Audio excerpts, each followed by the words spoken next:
नमस्कार, मेरा नाम आलोक है। आप लाइव चीज़ देख रहे हैं। बीते दिनों नालंदा के छबीलापुर के लोदीपुर गांव में 5 लोगों की गोली मारकर हत्या कर दी गई थी। बताया जा रहा था कि ज़मीन का विवाद है। ज़मीनी विवाद को लेकर 2 यादव समुदाय के लोगों में ही झड़प हो गई और झड़प इतनी ज़्यादा बढ़ गई कि गोलीबारी शुरू हो गई।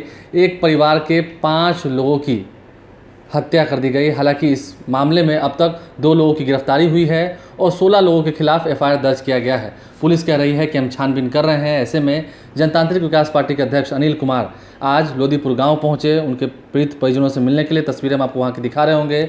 उनके पिता का रो रो कर बुरा हाल था। एक ही परिवार के 5 लोगों की जब हत्या होती है तो आप समझ सकते हैं जब घर का जो माहौल है वो कैसा हुआ होगा। लोदीपुर गांव का जो नज़ारा है वो भयावह हो गया था। गलियां डरावनी लग रही थी। पुलिस का दूर दूर तक कहीं नामो निशान नहीं था जब यह घटना हुई।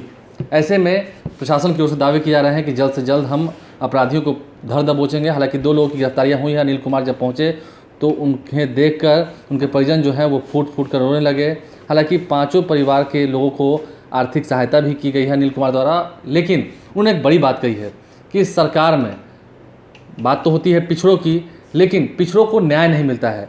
चाहे वो यादव हो या कुर्मी हो या किसी भी पिछड़ा समाज के लोग हों, सिर्फ उन्हें आश्वासन मिल सकता है, न्याय उन्हें नहीं मिल सकता है। क्या कुछ वो कह रहे थे, ज़रा सुनिए। इस तरह से नीतीश कुमार की सरकार में और नीतीश कुमार के गृह क्षेत्र में जिस तरह से लूट मचा हुआ है कि सबसे पहले सीओ के द्वारा उसके कर्मचारी के द्वारा जमीन का गलत रसीद कटवाना और उसके बाद उस परिवार का जमीन पर कब्जा करने के लिए सीओ को जानकारी में है, एसटीओ को जानकारी में है, डीएसपी के जानकारी में है और दरोगा के जानकारी में है। ये सबके जानकारी में रह करके 5-5 लोगों का नरसंहार हो रहा है।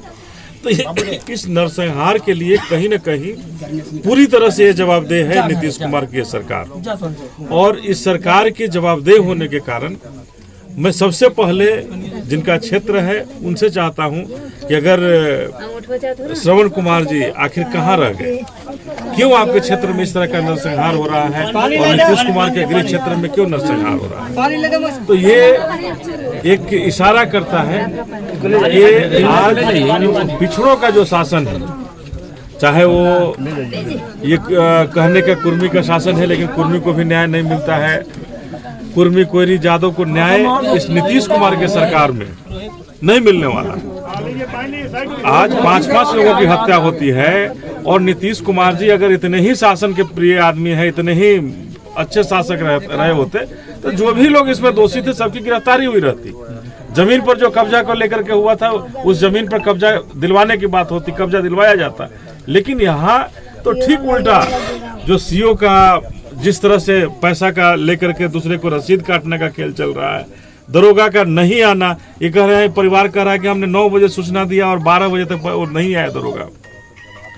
तो ये बता रहा है कि नीतीश कुमार के गृह क्षेत्र में नरसंहार हुआ और नीतीश कुमार की जवाबदेही थी इस नरसंहार को बचाना, इस नरसंहार को रोकना।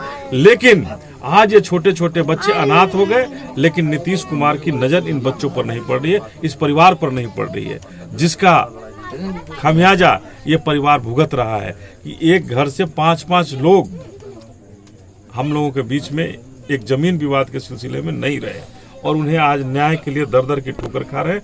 छोटे छोटे बच्चे हैं, अनाथ हो गए हैं। अब उनके लोग कह रहे हैं, उनकी माँ है अकेले बची हुई, वो कह रही हैं कि कैसे हमारा जीविका चलेगा, कैसे हमारे बच्चों की जीविका। घटना के बाद कई दल के लोग यहाँ आए हैं। तो आपने सुना, अनिल कुमार जनतांत्रिक विकास पार्टी के अध्यक्ष हैं, मुखर रूप से अपनी बातों को रखते हैं।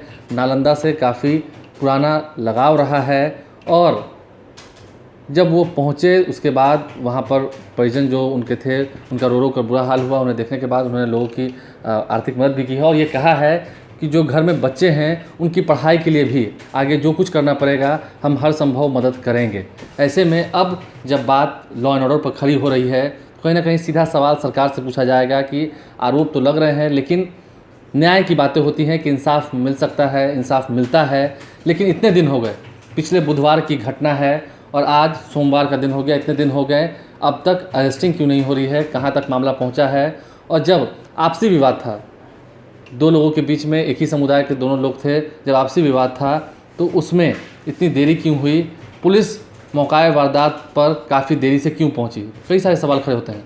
हमारे चैनल को सब्सक्राइब कर लें, साथ साथ फेसबुक पेज भी लाइक करें। इसके अलावा ट्विटर हैंडल पर लाइव सीरीज को फॉलो करें। धन्यवाद।